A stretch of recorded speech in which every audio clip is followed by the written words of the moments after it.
자식들이 요즘 보면은 너무 어르신들을 등한시해가지고 네. 그런 부분에 대해서 막 자식이 예를 들어서 안 오면은 막 패주고 싶어요. 그런 점에 대해서 좀. 네네. 패주고 감옥 가면 돼요. 괜찮아요. 그런 놈들은 막 이놈의 새끼 이러면서 두드리 패고 자기가 감옥 가서 좀 살고 오고 이러면 돼요. 어떤 노인 3년 동안 나한테 맡겨놓고 원래 기저귀값하고 식사비를 받아야 되는데 네. 3년 동안 연락이 없어요. 네.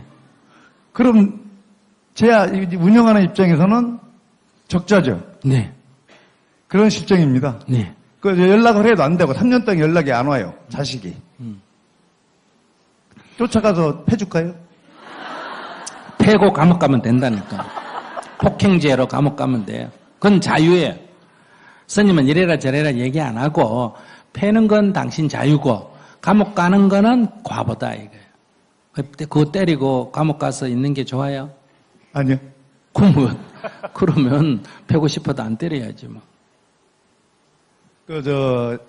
이제 이 부분은 시하고 또 하나 또 요즘 젊은이들이 네. 실업자도 많고 네. 또 노는 문화가 많이 달라가지고 네. 특히 이제 우리 같이 80학번이나 70학번들이 아들 딸들한테 별로 대우를 못 받고 있지 않습니까? 네. 그런 부분에 대해서 스님 생각은 어떠하신지 모르겠습니다. 네, 그거는 사회적 변화기에서 생긴 문제거든요.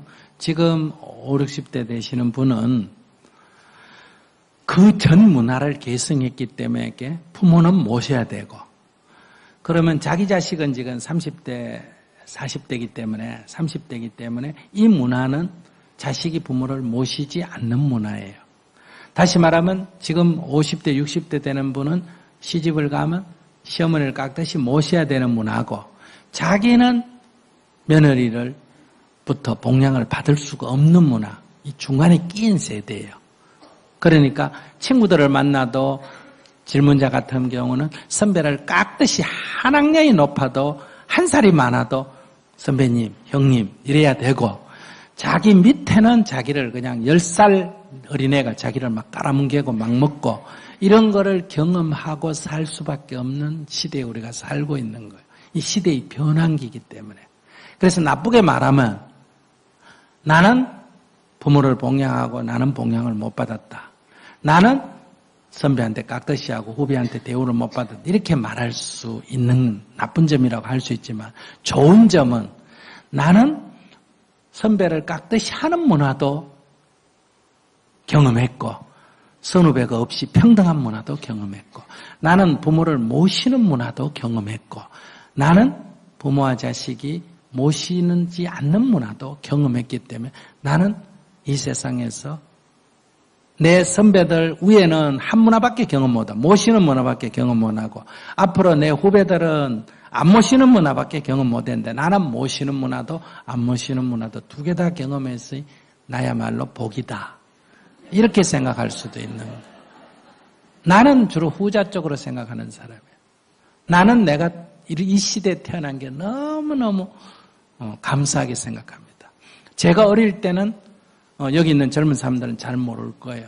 우리 옷 입는 거 다 이 목화 심어가지고 그 무명을 갖고 이게 물레를 갖고 길쌈이라 그러죠. 이거 해가 삼배도 다 집에서 대만 심어가 짜가 있고, 그래서 다 이 모시, 삼배, 그 다음에 무명, 그 다음 명주까지 뇌 고치도 다 물레로 실 뽑아가지고 집에서 짜고, 이런 문화를 갖고 살았단 말이에요. 그리고 설이나 추석이나 이런 명절이 되면 이렇게 옛날엔 다 맨발로 다니거나 안 그러면 겨우 잘해야 기차표 까만 고무신 하나 신고 다녔는데, 운동화라도 하나 설에 사주면 어때요? 그거 신고 동네 공동 우물가에 왔다 갔다 하는 거 이렇게. 왜? 나 운동화 신었다. 이렇게 자랑하고. 그 다음에 신발 사주면 일부 애들은 신발 학교 갈 때는 신발을 가방에 넣어가 들고 가고, 교문 앞에 가서 신고 가고, 교문 나오면 벗어서 들고 오고, 딸른다고. 그러니까 이런 문화를 갖고 자란 것이 너무 억울하다고 생각할지 모르지만은 내가 이런 경험을 했기 때문에 지금 네팔이나 인도의 가난한 마을이나 인도네시아나 뭐 필리핀 민다나오나 캄보디아나 스리랑카나 이런 고활동을 가면 너무 내 어린 시절하고 비슷하단 말이에요. 그러니까 사람들하고 대화가 언어만 통하지 통역 붙이면 대화가 금방 돼요. 내가 물어보거든요. 동네 아저씨한테 내가 물어봐요. 한 40쯤 되는 아저씨한테 나이 몇이요? 하면 37이다. 37이면 우린 젊지만은 그거는 영감입니다. 아시겠어요? 37이면 나 나이 되는 사람은 거의 없어요. 나는 동네 가면 최연장자에 속합니다. 나이로 따지면. 그러면 이제 애가 몇이요? 하면 4입니다. 보통 5입니다. 이러거든. 그러면 이제 논밭이 몇 마지기나 되느냐? 그러면 이제 우리는 뭐 한 마지기, 두 마지기 하지만 거기서는 뭐 1헥타르다, 한 헥타르다, 반 헥타르다, 뭐 영국 계열은 또 1에이커다, 뭐 이렇게 말한단 말이에요. 그럼 헥타르라면 3,000평이란 말이에요. 그러니까 우리가 말하면 일정보죠. 그러면 이제 우리 논으로 따지면 15마지기 정도 되잖아요. 그럼 제가 딱 얘기를 들어보면 우리 옆집에 누구 집하고 비슷하다. 그 집에 아들이 4이고 논이 15마지이고 이렇게 딱 계산이 나올 거 아니에요. 안 그러면 논이 뭐 반 헥타르다. 그러면 논이 한 8마지기밖에 안 되구나. 그러면 마지 정도만 중학교 보내야지 그 밑에는 중학교 못 보낸다 이 말이에요. 그럼 내가 아이고 애를 다 중학교 보내요. 그럼 못 보낸다. 그럼 하나는 보내겠네. 아이고 스님 그걸 어떻게 아세요? 이래. 내가 그래서 도사 취급을 받는 거예요. 아시겠어요? 얘기 딱 하면 그러니까 통역하는 사람도 깜짝 놀라는 거예요. 자기 나라 남의 나라에 와가지고 스님이 주민들하고 저거보다 얘기를 더 잘하는 거예요.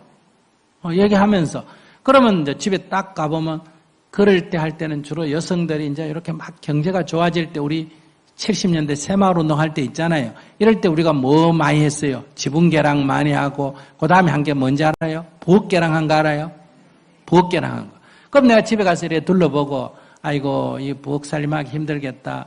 이 부엌계량을 좀 해주면 좋겠다. 그러면 그게 무슨 소리예요? 그러면 부엌에 이래 하면 이게 힘드니까 부엌을 좀 높이고 요래 하면 좋은데 돈도 얼마 안 드는데 내가 이래 얘기하면 아줌마들이 좋아할까 안 할까? 지 남자는 이게 20년을 살아도 아내가 부엌에서 무슨 고생하는지 모르는데 스님은 딱 와서 보더니 아이고 이 부엌이 이게 좀 쓰기가 불편하다. 우물이 이게 너무 멀다. 이런 얘기 하잖아. 왜? 내가 경험을 했기 때문에 그런 얘기 할 수 있는데 요즘 여기 젊은이들이 무슨 대학에 사회 무슨 뭐 이런 학과를 나와가지고 무슨 전문 봉사단원 교육을 받아가 파견돼도 나처럼 그래 알 수 있나 없나? 몰라. 그 나라 젊은이도 그 자기들 촌에 오면 어디 돌아가는지 모르는데. 그러니까 농사를 딱 지으면 내가 뭐 못줄 되는지 안 되는지 못 심는 거 몇 팩씩 심는지 이런 거 딱 보고 삽질 낫질 하는 거 보고 아 이거 이렇게 하면 내가 자기들 농사 짓는 거에 대해서 내가 모내기도 할 줄 알고 무슨 삽질 납질 할 줄 안다. 그 사람들은 상상도 못해. 외국에서 오신 분이 그것도 스님이 그것도 아주 유명하다는 사람인데 그런데 내가 앉아가 얘기하면 막 그래서 금방 친해지지. 그럼 이게 다 어떤 이유 때문에 내가 이게 좋은 대학을 나와서 유학을 나와서 이런 거를 아는 건 아니잖아. 이게 내가 조기 교육을 받아서 그렇단 말이에요. 아시겠어요? 전생에 내가 복을 많이 지어가지고 이런 시대에 가난한 집에 태어나가지고 조기교육 어릴 때부터 낫질, 괭이질, 호미질 다 배웠지. 이런 거 다 눈으로 익혔지. 이게 조기교육을 받았단 말이에요. 그러니까 거기 가면 박사란 말이에요. 이게 복이야. 전생에 죄를 지어가 가난 집에 태어난 게 아니라 전생에 복을 많이 지었기 때문에 내가 이런 집에 태어났고 이런 시대에 태어났기 때문에 그러면 이런 거의 내가 얘기하면서 우리 사람들이 그래. 스님 책 보고 얘기하죠 이래. 100년, 200년 전 얘기한다고. 그런데 서울 사람 100년 전 얘기보다 우리 시골 사람 50년 전 얘기가 더 옛날 얘기예요.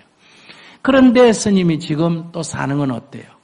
학교 다니면서 과학을 공부했죠. 지금 첨단 지금 4차 산업혁명이 어떻게 되는지 여러분들 모르는데 스님은 알잖아. 그러니까 지금 인류의 최첨단의 지금 이 변화된 미래를 알잖아. 그래서 스님이 구글 같은 데도 초대받아가서 강의를 하지 않습니까? 그러면 이런 것을 양쪽에 걸치고 있기 때문에 혼란스럽다 이래 말할 수 있지만은 이렇게 양쪽을 걸치고 살기 때문에 우리는 천년 전의 것도 어느 정도 상상할 수가 있고 천년 미래도 상상할 수가 있다. 이 문명의 분기점에 있기 때문에.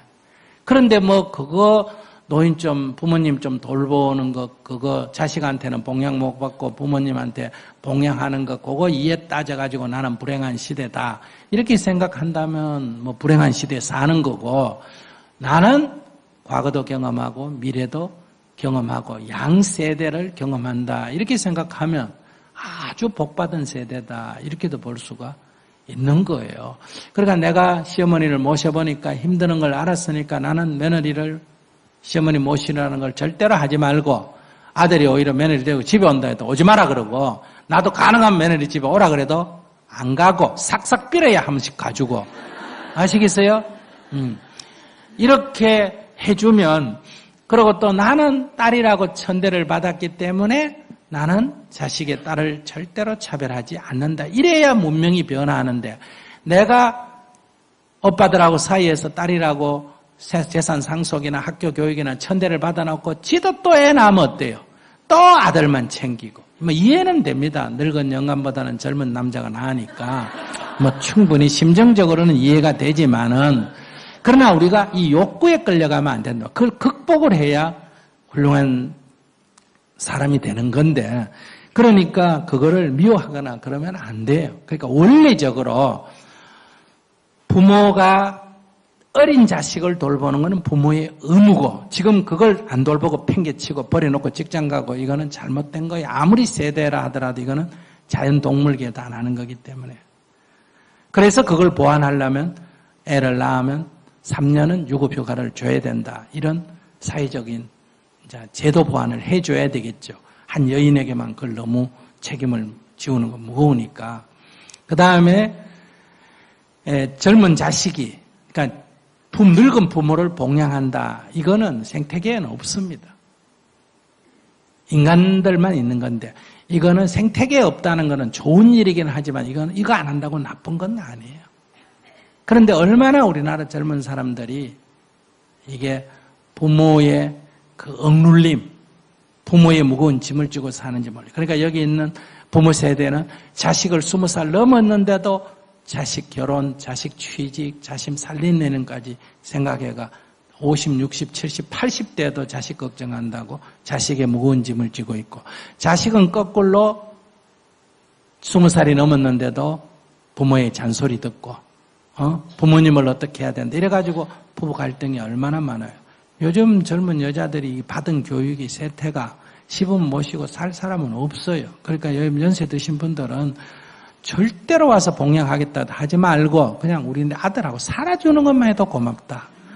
아시겠어요? 도망 안 가고 지금 애 둘 낳았다가 도망가 버리면 그거 둘이 늙어가지고 키우려면 그 보통 일이 아니에요. 그러니까 그저 며느리 아이고 힘들지 아이고 내가 낳았지만 너 남편 그 진짜 골칫거리다. 그런데 네가 가서 살아주니 얼마나 고맙노. 이렇게 오히려 얘기해 주는 게 이 인간관계를 서로 좋게 만드는 거다. 이 얘기예요.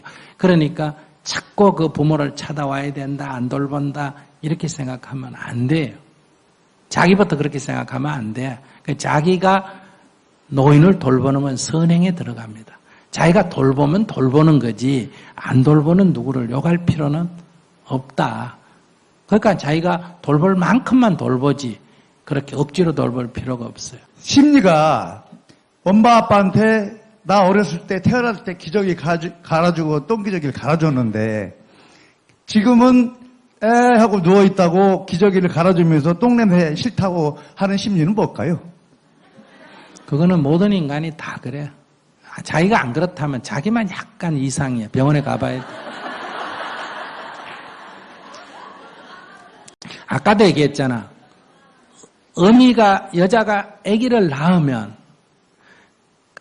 아무리 애기 싫어하는 사람도 애기를 딱 낳으면 그 똥냄새고 이런 게 다 없어지고 그 애기를 돌보려고 하는 그 모성애라고 하는 종족 보존의 본능이 발동하게 돼 있어. 그게 없으면 이 생명이 존재할 수가 없어. 그런데 늙은 부모를 자기도 자식 낳으면 그렇게 돼. 그러니까 부모가 나한테 똥개저기 갈아줬으니까 나도 부모 똥개저기 갈아줬는데 이렇게 되는 게 아니고 부모가 내 똥개저기 갈아준 거를 나는 내 자식한테 똥개저기 갈아주고 내 자식은 또 지 자식한테 똥개저기 갈아주고 이렇게 가는 거지. 그걸 갖다가 이렇게 나하고 부모만 이렇게 계산이 안 된다니까. 자기가 지금 뭘 계산을 잘못하고 있는 거예요. 그러니까 그건 누구나 다 냄새가 나고 싫은 거야. 그러나 사람은 싫다고 다 안 할 수가 없고 좋다고 다 할 수가 없잖아. 그러니까 사람은 싫지만은 또 옛날 언내를 생각해서 하는 거지. 그게 부모가 자식 똥개저기 가는 거는 싫은데 코를 막고 억지로 하는 게 아니야. 그거는 저절로 되게 돼 있어. 그게 저절로 안 되면 어떻게 자식을 키우겠어. 그런데 자식이 부모 모시는 거는 그거는 안 되는데 그래도 우리가 짐승이 아니고 짐승은 그래서 안 하잖아. 사람이기 때문에 우리는 그 싫은 것도 참고 할 뿐이지 그게 막 좋아서 하듯이 그래 안 돼. 원래 인간 존재가 그래. 자기는 인간을 너무 높이 평가해. 그래서 우리가 이런 너무 그걸 지나치게 윤리적으로 너무 묶으면 인간이 윤리도 사람을 좋게 하기 위해서 윤리가 생겼는데 윤리가 지나치면 사람을 윤리나 도덕이 사람을 도로 억압하게 돼. 그러면 그게 다시 고통이 된다 이런 얘기예요. 그래서 우리가 자식의 입장에서는 자기 얘기가 참 좋아.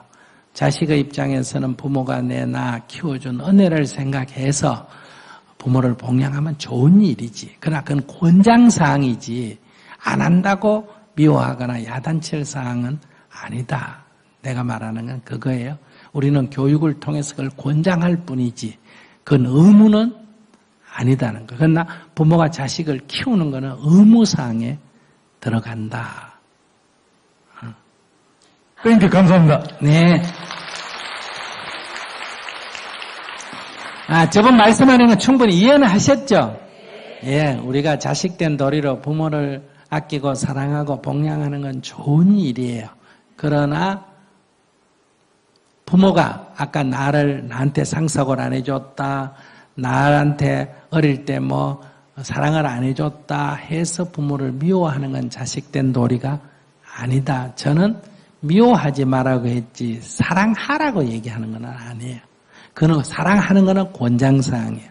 미워하는 거는 도리에 맞지가 않다 이 얘기예요. 그런데 또 자식이 부모를 봉양하지 않는다고도 이거 미워해서는 안 된다. 이거는 권장사항이에요. 그러니까 여러분들 연세 드신 분이 자식을 애틋하게 키워놨는데 이 자식이 콧배기도 안 내민다. 이런다고 미워하면 마치 자식이 부모를 저래 유산 제대로 안 준다고 미워하는 것처럼 그게 도리가 아니듯이 부모가 자식을 미워하는 건 도리가 아닙니다. 왜냐하면 자식이 부모를 봉양하는 것은 권장사항에 들어가기 때문에. 그리고 부모가 자식을 돌볼 때 유산을 주고 유학을 보내주고 이거는 하면 좋지만은 부모에게 그럴 의무는 없어요. 그러니까 부모가 자식에 대한 낳아서 20살까지 키운다는 거는 밥 먹여주고 옷 입혀주고 잠재워주고 그저 남 다니는 학교 정도 보내주면 된다. 더 이상은 부모의 의무는 아니에요. 해주면 좋지만. 그렇기 때문에 부모를 미워할 수는 없다. 부모가 나를 낳아가지고 고안에 맡기고 자기가 도저히 가난해가 못 살아 고안에 맡겼다 해도 미워할 일은 아니에요. 낳아준 것만 해도 고맙다 이렇게 생각해야지. 근데 우리는 내가 원하는 만큼 안 되면 상대가 나쁜 사람이다, 미워한다. 이건 잘못된 생각이라는 거예요. 이 세상에는 도가 있는 거예요. 그 도에 따라서 해야 돼요. 더 잘해주면 좋은 일이지. 잘해주는 거를 안 해준다고 미워할 일은 아니다. 이 얘기예요.